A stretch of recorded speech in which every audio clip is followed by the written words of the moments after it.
Bonsoir à tous, chers amis. Chodesh Tov. Ce soir, nous sommes Rosh Chodesh, Chodesh du mois de Shvat. Et comme beaucoup ont l'habitude de dire que le mois de Shvat, c'est le mois, c'est l'acronyme de 3 lettres. Shenishma, Besorot, Tovot, qu'on entende de bonnes nouvelles. Que Dieu fasse que dans ce mois, on puisse entendre de bonnes nouvelles partout, pour tous, à chaque instant. Ce soir, nous allons aborder, chers amis, un sujet très intéressant qui est le sujet d'actualité. Comment attirer des clients vers notre entreprise, ou comment faire en sorte que les gens sont à l'écoute de ce qu'on a à dire. Plein de fois, tu as des gens qui disent quelque chose, qui voudraient vendre quoi que ce soit, et que pas forcément ils réussissent à avoir des gens qui peuvent écouter ce qu'ils ont à dire.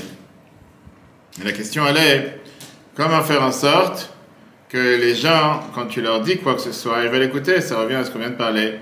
Tu essaies de motiver quelqu'un sur n'importe quel sujet, que ce soit un sujet matériel, un sujet spirituel, et tu te dis, je ne sais pas si la personne va écouter, je ne sais pas si ce que je suis en train de dire est audible ou quelque chose qui peut se vendre.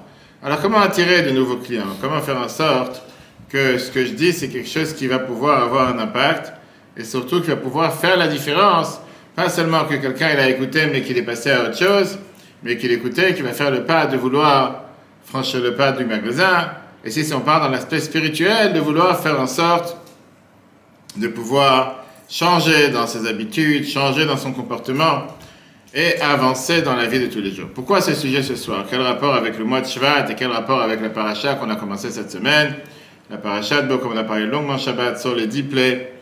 Et là, on est sur les dernières 3 plaies qui nous restent, qui sont la fin, on va dire le coup final, avant de pouvoir finalement sortir d'Égypte. Parce qu'on sait très bien que c'est la fin de la paracha de cette semaine, que finalement Pharaon il va dire prenez vos bagages, partez, et que le peuple juif a pu finalement sortir d'Égypte. Et on va vivre avec cette paracha qui est pas seulement la paracha dans laquelle on nous parle la mitzvah des tefillin, le devoir de mettre les tefillin, mais c'est aussi la paracha dans laquelle on a le devoir, on nous raconte la Haggadah de Pessah. C'est sur ça qu'on va s'arrêter ce soir. Ce livre, qui est le livre le plus populaire. Il n'y a pas un juif sur la planète qui ne connaît pas la Haggadah de Pessah, qu'on a l'habitude de lire tous les soirs de Pessah. Cette année, si Dieu veut, début avril. Alors, ce livre, comme j'ai dit tout à l'heure, c'est un livre que tu peux parler. Il y a tellement de livres qu'il y a dans la religion juive. Tu as le Siddur, tu as le Shulchan Aruch. Tu as des juifs qui n'ont jamais ouvert un livre de prière, jamais ouvert un livre de psaumes, jamais ouvert la Gemara, le Talmud, jamais ouvert Maïmonide. Mais la grande majorité du peuple juif a ouvert la Haggadah de Pessah. Tu dis que presque 100% des juifs qui habitent en Israël, ils participent d'une manière ou d'une autre à un Seder de Pessah. Et en règle générale, il n'y a presque pas un juif qui ne connaît pas le Manishtana, Avadimayin, ou bref, les fameuses phrases qu'on a dans l'histoire du Pessah. La question qui est demandée, comment on a réussi à faire une chose pareille? Qu'est-ce qui fait en sorte que des gens qui ne peut-être gênent pas Kippour, qui n'ont jamais participé à un mariage juif, ils réunissent toute la famille et ils lisent l'histoire de la sortie d'Égypte? Et peut-être on puisse apprendre de ce sujet-là comment reproduire cette réussite pour réussir dans l'éducation de nos enfants. Reproduire cette nuit qui se passe une nuit dans l'année, qu'elle se reproduit toute l'année. Avant ça, on sait très bien que la fête de Pessah, c'est la fête où on invite les gens. On invite les gens à passer le Seder, on a l'habitude de dire au début de la Haggadah, tout celui qui a faim, qui vient, qui mange. On a le prophète Élie qui est présent le soir du Seder. On sait que c'est un événement important qui correspond à un autre événement important. On invite le prophète Élie qui est le jour de la circoncision. On sait que chaque circoncision, on a une chaise qui représente la chaise d'invité pour le prophète Élie. Le soir de Pessah, on a l'habitude de verser un verre de vin pour Élie, on a vu le prophète Élie. Quel rapport entre les deux événements? Qu'est-ce qu'il fait? Pourquoi il ne vient pas à chaque mariage? Pourquoi il ne vient pas à chaque coupe de cheveux? Pourquoi il ne vient pas à chaque naissance de fille? Pourquoi il ne vient pas à Kippour à la synagogue? C'est le jour le plus important de l'année. On aurait dû avoir le prophète Élie avec nous. Alors, regardez, Moshe Chaggis, le Rabbi remet ça dans sa Haggadah, les grands rabbins de Jérusalem, il y a 200 ans, dans le premier chapitre 1, il te dit qu'on a l'habitude de verser un verre pour Eliyahu Hanavi. Parce que le prophète Élie, c'est celui qui vient témoigner que le peuple juif, ils font la circoncision, qui est, on sait très bien, quelque chose qui était un manque pour l'agneau pascal. Celui qui n'avait pas fait la circoncision ne pouvait pas manger le sacrifice de l'agneau pascal. Et il y en a qui disent même que le peuple juif s'est circoncis cette nuit-là qui sont sortis d'Égypte et après ils ont mangé le sacrifice de Pessah. La halakha nous dit effectivement qu'à l'époque, quand on avait le sacrifice de l'agneau pascal, c'était pas pour celui qui ne s'était pas circoncis. Et donc avant de manger la ficomane qui est en souvenir avec le sacrifice de l'agneau pascal, on doit s'assurer que tous ceux qui sont autour de la table, ils sont déjà circoncis. Qui peut être témoin? Le prophète Élie, puisqu'il est présent à chaque circoncision. Et donc, il vient le soir de Pessah, comme pour témoignage que les gens qui sont là, ils ont déjà passé la circoncision. Mais la réalité, elle est que ça, c'est, on va dire, l'explication simple, l'explication beaucoup plus profonde. Le fait que le prophète Élie vient, c'est surtout par rapport à lui, qui veut dire, il vient montrer, témoigner face à Dieu, le lien profond qu'il y a entre Dieu et un juif qu'on ne doit jamais désespérer de qui que ce soit. Eliyahu Hanavi, le prophète Élie, était quelqu'un qui a vécu de manière physique sur Terre. C'est pas juste un Spider-Man, un Superman comme certains pensent. Dans une période très noire dans l'histoire du peuple juif. Achav et Isabelle, qui était une idolâtre qui est venue de Sidon, avait propagé cette idolâtrie. Eliyahu, il a eu tellement de peur et de crainte de voir que cette idolâtrie s'est présentée et s'est propagée parmi toute la terre d'Israël qui était pleine avec des prêtres idolâtres. Et donc il a fait ce fameux test sur le mont Carmel où il voulait montrer est-ce que c'est Dieu qui a raison ou vous qui avez raison. C'est très bien qu'il a mis les 250 prophètes idolâtres d'un côté et lui il a amené un sacrifice de l'autre et du côté duquel le feu allait tomber, c'était la preuve que c'est lui qui a raison. Mais ça n'a pas aidé. Le peuple est resté attaché avec l'idolâtrie. Isabelle a même elle-même décrété peine de mort sur Eliyahu Hanavi, le prophète Élie. Et il a dû s'enfuir dans le désert pour sauver sa vie. Là, il s'est énervé contre le peuple juif. Il s'est énervé sur la terre d'Israël. Il n'y a pas une goutte d'eau qui est tombée du ciel jusqu'à ce qu'ils allaient faire tchouva. Il a dit devant Dieu des mots très très durs. Il a comme fait une éloge sur le peuple juif. Et il a parlé au langage passé en disant ton peuple a abandonné ton alliance. Je suis resté tout seul, je demande que Dieu ait cliqué sur mon âme. En moi, il n'y a plus de juifs sur terre. Ils sont ni pratiquants, ni croyants. À cause de ça, qu'il a été envoyé à chaque circoncision pour les générations à venir, pour pouvoir témoigner avec ses propres yeux que le peuple juif n'a pas abandonné la Torah. La circoncision, c'est une mitzvah qui est toujours difficile à faire, puisque tu as le père et la mère qui doivent surmonter les sentiments d'amour qu'ils ont à ce bébé qui vient de naître. Et, je veux dire, incorporer à l'intérieur de cette souffrance, même si c'est momentané, de ce bébé. Et néanmoins, on a l'habitude de faire ce qu'on appelle Messirut Nefesh, un don de soi. Et c'est la mitzvah qui est la plus accomplie dans le peuple juif. Même des juifs qui ne font pas d'autres mitzvahs qui sont très simples.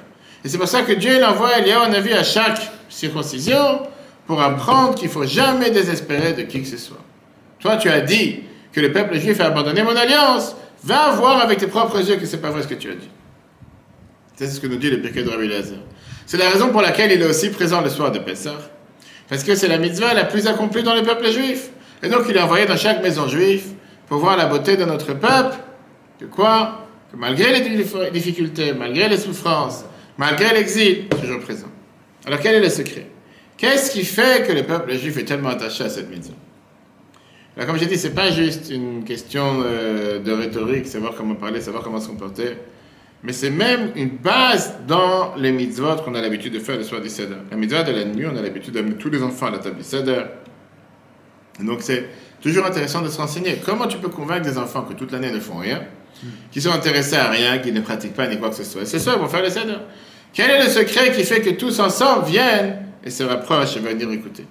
Paracha de cette semaine, comme j'ai dit tout à l'heure, c'est la paracha qui termine, on va dire, l'esclavage, qui n'a pas duré longtemps, même si c'était 86 ans, mais dans la paracha, c'était 2 semaines et demie, et qui au final, maintenant, on va vers la Géoula, vers la délivrance. Finalement, on commence à sentir les odeurs de miracles, la liberté. Porte d'Égypte s'ouvre, le grand peuple géant, quelques millions de personnes sortent. Et maintenant, on se rappelle en général quelque chose de particulier. On reconnaît qui étaient les vainqueurs. Alors en général, quand tu combats un ennemi, tu vas commencer à faire tout un voyage de vengeance à ton ennemi d'ailleurs. Il y en a qui vont commencer à faire des monuments avec des pierres et des statues pour se rappeler qui étaient les forts, qui étaient les grands généraux, ceux qui ont gagné toute la guerre, etc. Moshe Rabbeinu, il a commencé à nous transformer le peuple juif, pas en créateur de monuments, mais en raconteur des histoires. Ils sont devenus des faits de contes. Ils ont commencé à des gens qui racontent des histoires. Parmi toute cette sortie d'Égypte et cette précipitation pour la délivrance, il demande l'ordre que chacun a le devoir de rassembler les enfants chaque année et de leur raconter l'histoire. Moshe te dit, tu sais quoi? Les histoires créent l'histoire. Le fait de raconter l'histoire, ça crée l'histoire.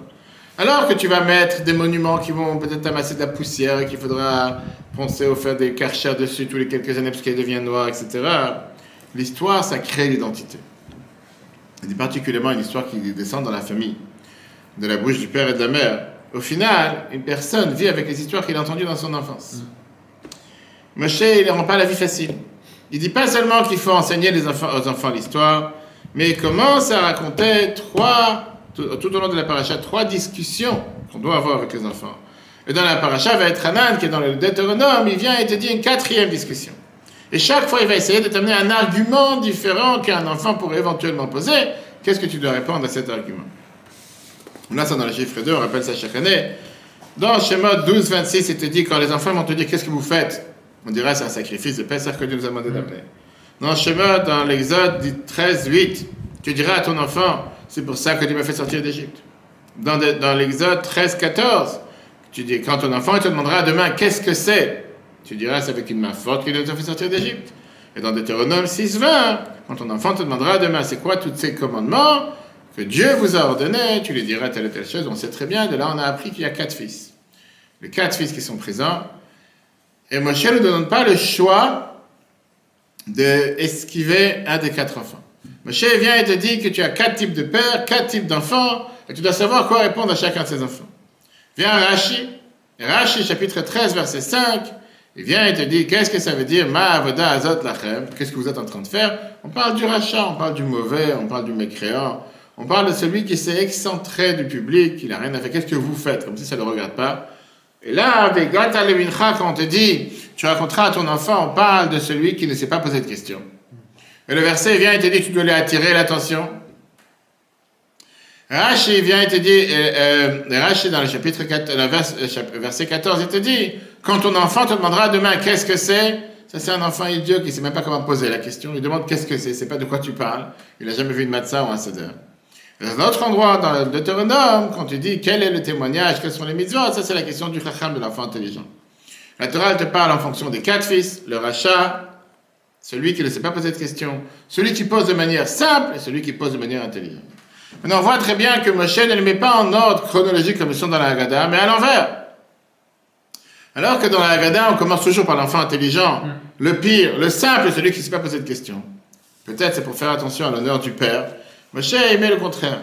Parce qu'il te dit, il le met en ordre de ceux que tu t'es désespéré d'eux, que tu n'as pas envie de les éduquer. Pour ça, il te met le premier, le rachat, celui que tu dis, laisse-moi tranquille avec tes questions, qu'est-ce que tu me fatigues avec tes histoires? Tu n'es même pas intéressé, va voir un film plutôt que, va sur TikTok, va voir les vidéos de Torah, va faire autre chose. Bref, Moshe commence du rachat et continue avec celui qui ne s'est pas posé de questions. Après ça, il passe au simple. Et après ça, le dernier, il te parle de l'enfant intelligent.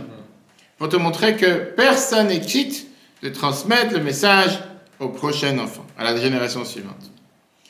Et Moshe, il est en train de nous montrer, il est en train de parler aux parents. Parfois, quand tu parles à un parent, tu lui dis le devoir de faire, que l'enfant il doit faire les devoirs. L'enfant, il dit, il a besoin de faire des devoirs, c'est un enfant c'est un génie. Il est mieux que moi. Moi, je lui ai demandé de faire des devoirs. Voilà, il est parti dormir à 8 heures. T'inquiète pour lui. On ne dirait pas son nom, on pense à lui bien fort. T'inquiète pas, il va pas besoin de faire les devoirs. Sans les devoirs, il connaît tout. Des fois, c'est le contraire. Tu as des parents qui vont dire, mais cet enfant, il n'est pas intéressé à s'asseoir à apprendre. Il n'y a pas d'espoir pour lui. Je remercie le bon Dieu qui ne me jette pas une chaise sur la tête tous les jours. Plus que ça, je ne cherche pas. Des fois, un parent, il va dire, l'enfant, il est totalement bouché, il a la tête fermée. Ce qui rentre d'une oreille sort de l'autre. Comment tu veux que je le convainque de faire quoi que ce soit?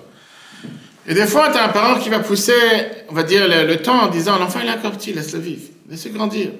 Donne-lui le temps. Qu'est-ce que tu donnes à 30 aujourd'hui? Attends, il a 10 ans, 15 ans, 20 ans. Après, il aura 25 ans. Là, il va commencer à apprendre.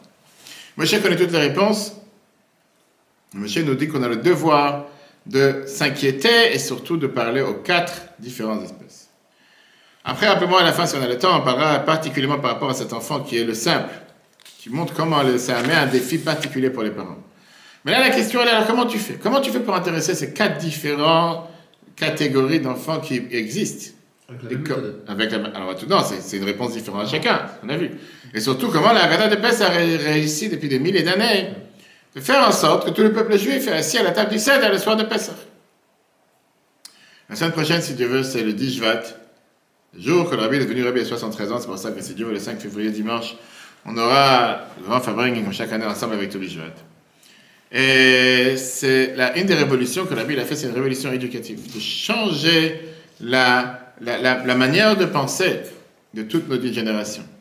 Et là, on va voir une manière, comment la Bible écrit ça dans une lettre en anglais. La pensée éducative, je veux dire, la vision éducative du Rabbi, comment la Bible a changé cette pensée, cette manière de penser, et comment il a transformé, révolutionné le monde entier.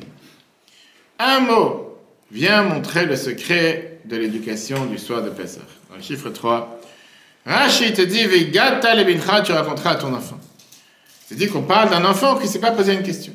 Viens, le verset te dit que tu as le devoir de commencer avec d'ivrei agada, des paroles qui viennent, comment on appelle ça, raconter, qui attirent le cœur. Tu parles d'un enfant dur, qui ne voit pas son père, qui ne demande rien, il ne s'intéresse même pas à ce qui se passe dans la maison. La seule chose, il regarde sur la montre, en se disant, quand est-ce que ça va se terminer de dire ces histoires? Quand est-ce que ça va se terminer ces choses qui ne m'intéressent pas, je vais passer à autre chose. Et là, la Torah dit au père, Veigata, tu as un devoir de lui raconter.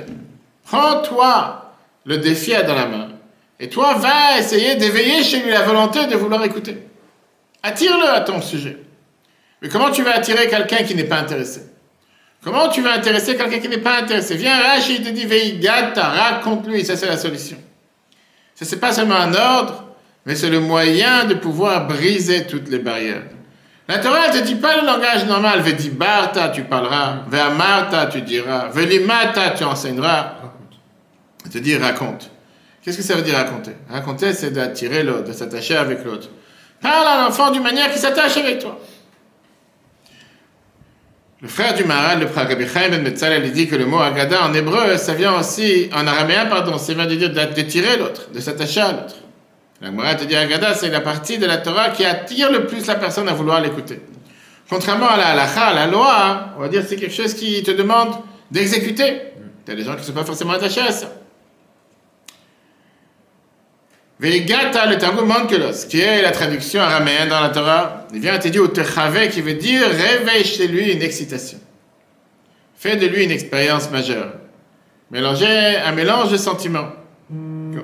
En deux mots, il est en train de dire que l'expérience, l'enthousiasme se crée quand le texte sort de tout ce qui est l'aspect intellectuel et qui passe vers le cœur, vers les sentiments.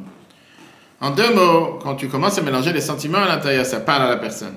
C'est pas juste une théorie de quelque chose qui est totalement déconnecté, mais c'est quelque chose qui a à faire avec la personne et qui touche la personne. Alors que le cerveau, il est libre de pouvoir s'intéresser, scruter, de pouvoir, de manière méthodique, essayer d'analyser chaque chose. Par exemple, comment, je sais pas, chasser certains animaux qui se trouvent dans le Zimbabwe ou quoi que ce soit. Le sentiment fait en sorte que ce que tu es en train de parler, c'est quelque chose qui me touche, ça me parle à moi, ça parle à la personne.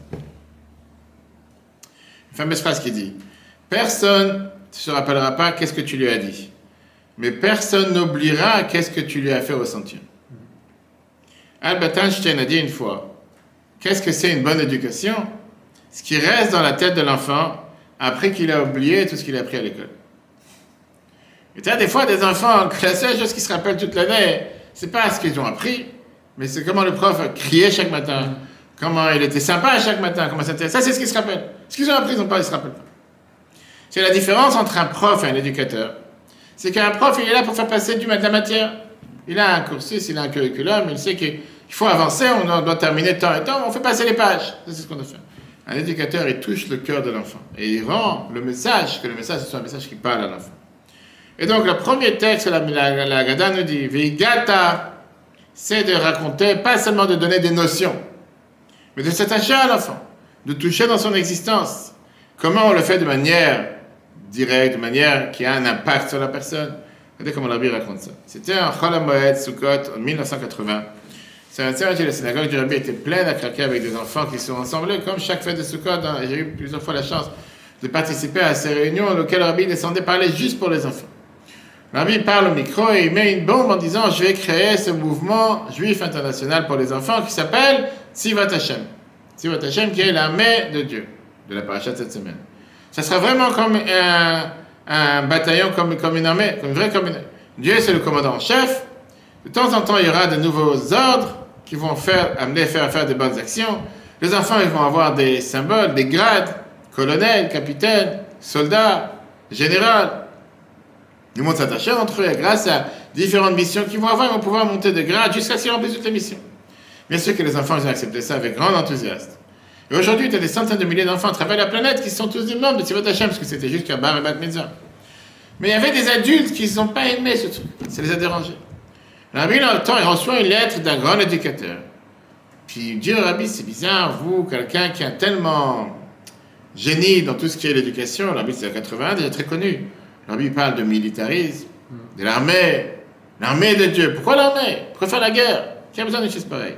Est-ce qu'un dirigeant juif, un leader du peuple juif éduque les autres à la guerre? C'est bizarre. Regardez la lettre que le rabbi lui répond. Même les lettres en anglais.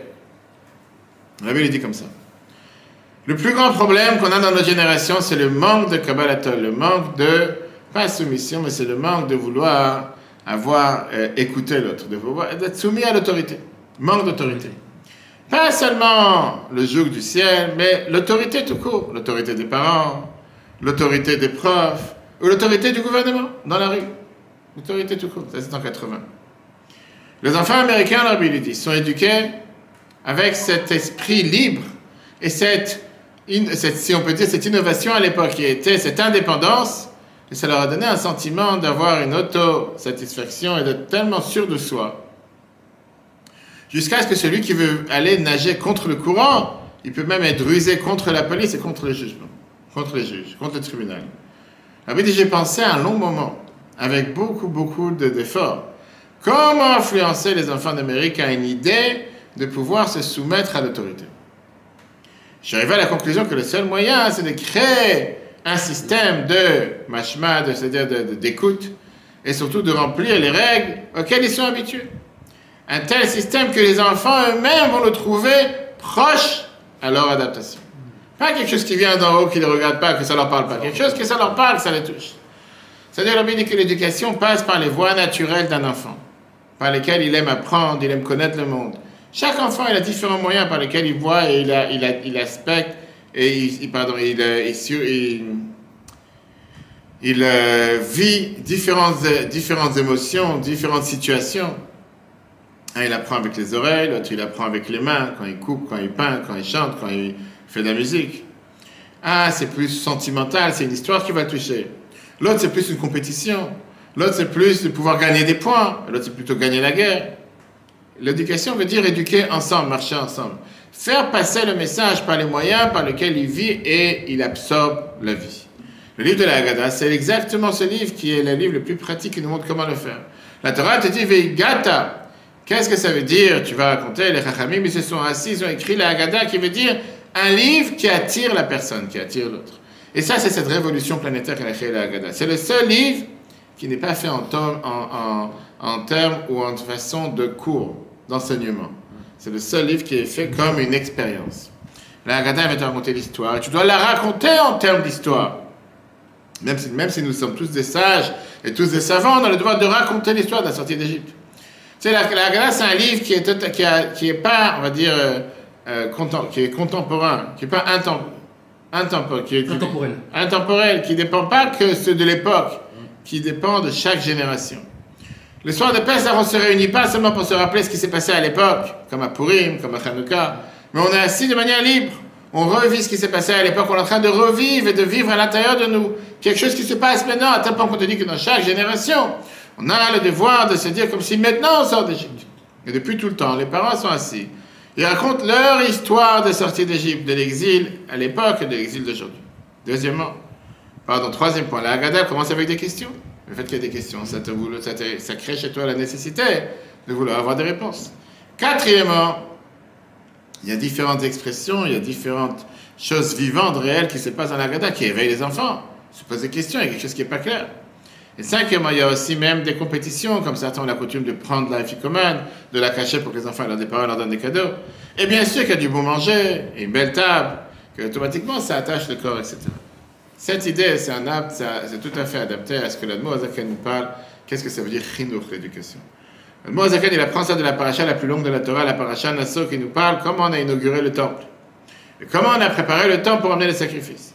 Et la Torah, elle répète 12 fois les mêmes versets, que ça a été fait par les cadeaux qu'ont amené les 12 chefs des tribus. Qu'ils avaient amené différentes poignées, différentes cuillères qui étaient faites en or, plein d'encens. Le mot Azaken dit, quel rapport entre inaugurer le temple et amener les cadeaux? Est-ce que le temple a besoin d'avoir des cadeaux? Est-ce que c'est pas plus logique de pouvoir inaugurer le temple avec l'étude de la Torah? Viens, l'amour Azaken, il te donne la base, que l'éducation, c'est de créer l'amour, d'attirer le cœur vers la chose et d'amener les cadeaux. Ça va créer ce lien. À travers les cadeaux, automatiquement, ça va créer le lien qui est entre les deux. Ça, c'est comme l'amour Azaken nous explique par rapport à l'inauguration du temple. Alors maintenant, il nous reste la question principale qu'on a demandé au départ. Si tu demandes à un parent comment éduquer, quels sont les devoirs qu'il y a sur un enfant juif? Chacun va te dire qu'il faut l'habituer à faire les mitzvot. On va l'habituer à faire des choses qu'automatiquement, quand il va grandir, il va savoir le faire. À 2 ans, il va commencer à mettre une kippa, à 3 ans, il va mettre les tzitzit, après il va commencer à aller à la synagogue, il va répondre Kaddish, Amen, etc. À 6 ans, il va écouter le kiddush, il va faire le lulav, il va faire la bougie de Hanouka. Et comme ça, il va savoir comment se comporter. Mais tout ça, c'est des obligations des chachamim, de nos sages. Quand tu parles la Torah te dit tout à fait autre chose. La Torah, elle te dit, Veshinam tam levanecha, on dit dans les schémas tous les jours, Vedibar taba. Tu enseigneras à tes enfants et tu leur parleras les paroles de la Torah. Velimatem otam et benechem, tu l'enseigneras à tes enfants. Ça veut dire que de la Torah, il y a une obligation du père d'enseigner à ses enfants la Torah, d'ouvrir un livre, de parler de la paracha, d'apprendre les lois de la mitzvah, l'explication qu'il y a derrière chaque mitzvah, de raconter une histoire chassidique, etc. Quelle est l'idée derrière? Pourquoi la vie spirituelle peut être acquise spécialement à travers l'étude? Il y a beaucoup de parents qui n'ont pas la force de faire ça. Ils n'ont pas la force d'étudier, ils ne peuvent pas étudier. C'est beaucoup plus facile de prendre un enfant à la synagogue et dire ouvre le livre et suis dans le livre. Pourquoi moi je vais commencer à étudier avec toi? Qui a la patience de lui raconter une histoire sur l'importance de la prière? Quelle satisfaction la prière fait dans le ciel? La réponse elle est très simple. L'éducation, c'est de faire aimer les choses. Faire aimer les choses, qui veut dire de faire, comment on appelle ça, attirer le cœur de l'enfant vers les mitzvot. De lui créer ce sentiment, cette valorisation des choses qui sont nos valeurs. Et la meilleure manière, c'est d'apprendre, de s'attacher avec le monde des enfants. Et ça, c'est ce qui va bouleverser ou qui va, je veux dire, impacter son cerveau et son cœur. Quand tu entends l'histoire, quand tu penses à cette histoire et tu réfléchis à cette histoire, comment ça s'est passé. Tu peux parfois mettre les tefilines, mais pendant que tu mets les tefilines, tu penses à autre chose. Mais tu ne peux pas prester un cours de Torah et rester le même. Quand tu es à un cours et tu es réveillé dans le cours, pas comme dans certaines situations, automatiquement tu es obligé de changer. Ça, c'est ce que la Bible nous dit dans le côté Sikha 19, page 39. Alors ça, c'est pour les enfants. Comment on agit par rapport aux adultes. Voilà ce que la Bible nous dit. Un juif qui a vécu un sauvetage d'un danger, on dit qu'il a mené un sacrifice de remerciement. Aujourd'hui en exil, on a l'habitude de ne pas amener de sacrifice, on dit la bracha à Gomel, quand on a pris l'avion, etc. La Torah ne te dit pas les différents cas de sauvetage, mais les Chachamim nous disent qu'on apprend ça. Pardon, du psaume 107 dans les psaumes. David Amelech, qui vient et te dit qu'il y a 4 types de situations dangereuses, que si quelqu'un il a terminé, il a passé ce danger, il doit remercier Dieu. Yodou Lachem Chasdov du Flotav Imna Adam. Il te dit par exemple, le premier c'est qu'ils ont passé le désert, le deuxième c'est qu'ils sont sortis de prison, le troisième un malade en danger qui a guéri, et le quatrième, celui qui est passé par la mer.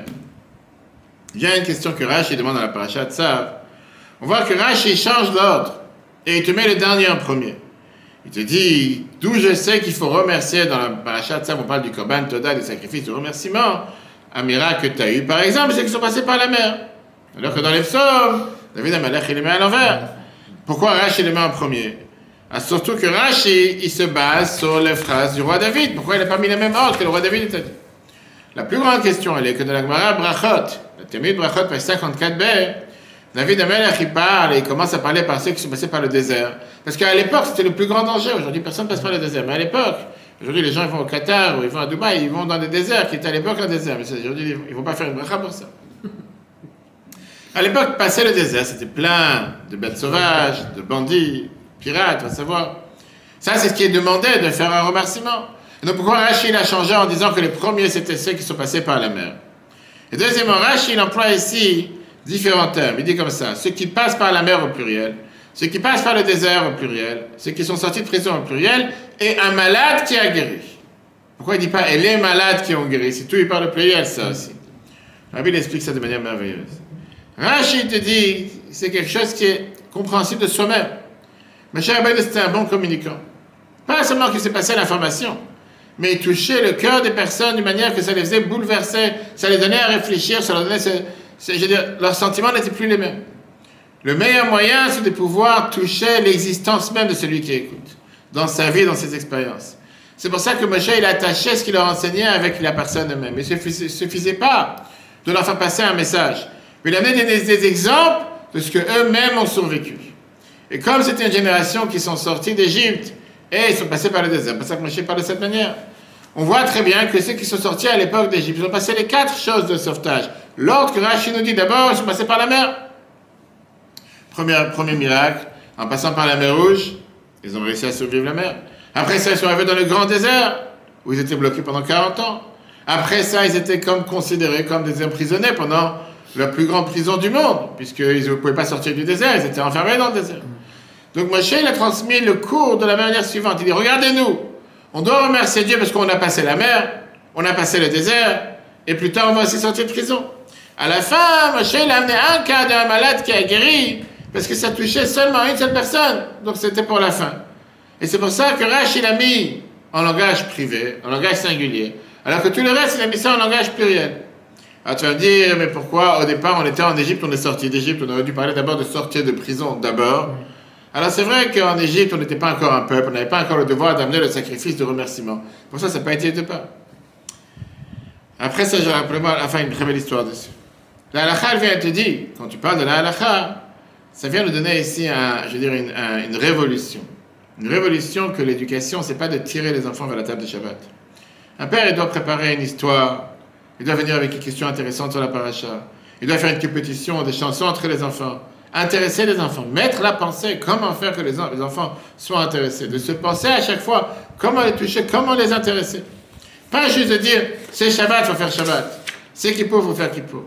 La Bible dit ça dans le discours en 86, volume 3, page 394. La coutume des mères juives, qu'à la place de raconter des enfants des histoires, des nouvelles, des journaux, on leur raconte des histoires de la Torah, même des choses qu'ils n'ont pas apprises dans le Cheder. Avec la vitalité et l'enthousiasme, que ça devient vivant chez eux. Et par ça, les enfants peuvent recevoir une éducation réelle. Un autre point important, que l'éducation se passe essentiellement dans l'école. Alors c'est vrai que parfois les parents, ils sont dans leur propre monde et ils n'ont pas de temps pour les enfants. Mais on sait très bien combien la Bible a fait en sorte de s'intéresser que pas seulement les enfants aient une bonne école, pas seulement ils ont une bonne éducation, mais ne pas penser un instant que toute éducation se passe à l'école.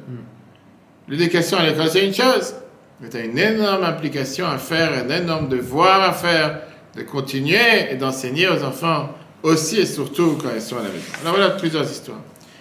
Il y a des dizaines d'années, le grand rabbin de Tel Aviv, le grand rabbin d'Israël à l'époque, il était invité à une conférence entre différentes religions à Hollande. Un des dossiers qu'ils ont passé à l'époque sur la table, c'était le fameux dossier important de savoir est-ce qu'on peut prolonger la vie d'une personne, on ne peut pas prolonger la vie d'une personne. Quel est le moment qu'on doit prendre la décision difficile que c'est plein une vie qu'il faut vivre et aujourd'hui on a ce débat, c'est un débat de société et qu'un docteur il a le droit de prendre la décision de ne plus prolonger la vie de tel malade. Par ça qu'il va enlever l'oxygène, ne plus donner les médicaments qu'il faut pour le maintenir en vie, ou couper les machines, etc. etc. Le grand rabbin qui était présent, il a senti d'abord le sentiment profond, comment il faut aborder cette question. C'est pas une question de dire oui ou non, tu peux exactement. Il a répondu la chose suivante. Il a dit d'abord, le rôle d'un médecin, c'est de donner la vie et pas d'enlever la vie. Et aucun être humain peut rendre cette question une question légère. Quelle vie est apte et quelle vie n'est pas apte? Les limites sont très fines. Et avec une barrière, un fil très fin, tu peux banaliser la vie d'un être humain. Et malheureusement, les nazis, que Dieu efface leur nom, ils ont tué tous les gens handicapés, tous les gens malades, en disant que leur vie ça ne sert à rien de vivre une vie pareille. Et toi, aujourd'hui, beaucoup de pays qui sont officiellement des pays, on va dire, normaux et conventionnels, qui décident de développer, qui permettent de raccourcir la vie à des malades qui sont juste une simple migraine ou qui sont en simple dépression, en disant, bon, de toute façon, ces gens-là, il n'y a rien à tirer de ces gens-là. Il termine en disant cette phrase, et il voit que parmi l'assemblée qui était nombreuse, beaucoup de gens sont en train de s'éclater de rire. Comme si se moquent de lui. Comme s'ils disent, qu'est-ce qu'il comprend ce rabbin des sujets scientifiques, des sujets médicaux, qui il est pour nous faire la morale ou quoi que ce soit. Un docteur âgé de l'assemblée se lève. Et il dit comme ça, j'ai entendu les paroles du rabbin de Jérusalem. J'ai vu la moquerie de ceux qui sont assis dans l'assemblée. Je voudrais vous dire une chose, une expérience que moi j'ai vécue. J'étais un jeune enfant, un jeune médecin en train d'apprendre la médecine et surtout en train de prendre les différentes internes, en train de m'expérimenter. La chambre d'urgence était calme. Et j'attendais que ma nuit de garde se termine et je puisse entrer à la maison un peu. Tout d'un coup, des paramédics, ils arrivent avec une civière et ils amènent un cas qu'un docteur ne voudrait jamais voir. C'était un paysan âgé qui coupe du bois, qui à la place de couper le bois, la hache, elle était enfoncée dans sa tête. Il est arrivé avec une tête ouverte de manière critique. Les docteurs, ils commencent à courir à l'intérieur, etc. Et on prépare le bloc opératoire rapidement. Et moi, on m'a donné le rôle de téléphoner à la famille. 3 jeunes adultes arrivent en courant vers le bloc opératoire et se présentent comme ses enfants. Ils ouvrent le rideau et ils voient la situation de leur père. Ils ont commencé à parler entre eux. Et tout d'un coup, ils se rapprochent du bloc, de l'ensemble des médecins qui étaient présents. Le grand, il dit, vous pouvez arrêter de vous occuper de mon père parce qu'on est arrivé à la conclusion que mon père a déjà vécu suffisamment. Le docteur, il termine l'histoire et tout le monde se tait. Ce qui a fait une histoire, ça a fait passer le message qui était beaucoup plus impactant que à tous ceux qui étaient dans la salle. Vous ne pouvez pas aider, vous ne pouvez pas passer avec 10 cours qui étaient les plus profonds. Donc les gens ont compris que qu'est-ce que tu es en train de faire? C'est en train de parler. C'est pas une question qui est banale, c'est un truc que tu veux faire. C'est des vrais cas. Est-ce que tu peux banaliser la vie de l'autre ou pas? Est-ce que tu es qui tu es pour prendre la vie de quelqu'un d'autre ou quoi que ce soit? La vie de la vie, dans la vie précédente, qu'on fête Saïloula la semaine prochaine, 73 ans, il est décédé en 1950, il raconte une histoire. Qu'est-ce que veut dire l'éducation? Il dit que quand il avait 7 ans, il est sorti une fois dans une cour avec une assiette de pastèques. Vous savez ce que c'est les pastèques en Russie? Son ami lui a demandé un morceau, il lui a donné. Après qu'il rentre à la maison, il dit à son père, j'ai donné à mon ami le morceau de pastèque, mais je n'ai pas donné de bon cœur. J'ai donné, mais je vais essayer, juste quand je suis sorti pour prendre un morceau de pastèque, toi tu viens, tu me demandes un morceau de pastèque. Son père, il a expliqué le Rabbi Rachab, qu'est-ce que ça veut dire avoir un bon œil? Comment tu dois te réjouir par ça que tu peux faire du bien à quelqu'un d'autre? Il a écouté. Et il était tellement bouleversé de ce que son père lui a dit, c'est qu'il a vomi les pastèques qu'il a mangé, le pauvre. Il s'est senti comme si mal à l'aise, il n'aurait pas dû manger cette pastèque. La mère, elle a eu peur, Shana Sarah, qui était la bénie Shana Sarah, la femme du Rabbi Rachab. Elle a dit, qu'est-ce que tu veux de cet enfant, le pauvre? Il a mangé la pastèque, pourquoi tu lui enlèves son plaisir, son kiff qu'il a mangé la pastèque? Et le Rabbi lui a dit la phrase suivante, je suis content qu'il a compris les choses et qu'il a pris à cœur. C'est comme ça qu'on peut obtenir un bon trait de caractère et comprendre pour la prochaine fois. Mais il n'a pas cherché à le faire. C'est juste que c'est lui qui a pris ça de cette manière. Alors, encore une fois, si on résume ce qu'on a dit depuis le départ, la paracha de cette semaine te donne les clés. Comment faire acquérir à nos enfants et à l'entourage en général. Quand tu t'identifies avec la personne, ça touche au cœur la personne. Ça agit sur la personne. Automatiquement, la personne reste transformée. Si tu lui passes une information qui est totalement déconnectée, c'est ce qu'il faut faire parce que c'est le bon Dieu qui a dit. Pas forcément que ça va avoir un impact. Mais quand tu viens et tu lui montres comment c'est bien pour lui, et c'est bien pour son corps, et c'est bien pour son âme, et c'est bien pour l'humanité, et c'est sincère parce que tu t'identifies avec cette chose-là. Pas seulement que la personne est motivée de vouloir le faire, mais il s'intéressera encore plus. Et si avec ça, tu rajoutes la cerise sur le gâteau, tu rajoutes avec ça une histoire, en fait, la personne s'identifie en se disant, mais c'est pour moi, ça me parle, c'est pour mes enfants, c'est pour mes parents, c'est pour mon futur, je ne peux pas ne pas le faire. Ça, c'est la manière pourquoi la Haggadah de Pessah, c'est le livre qui est le plus réussi dans l'histoire du peuple juif. Parce que ce n'est pas un cours, c'est une histoire. C'est pour ça que tout celui qui donne des cours, il doit apprendre comment faire passer un cours en quelque chose de vivant. Comme on a essayé de faire hier pendant les diplômes, c'est de s'identifier avec ce qui s'est passé à l'époque. Vivre avec dans le... Pas comme une histoire qui s'est passée il y a combien d'années, mais quelque chose du quotidien.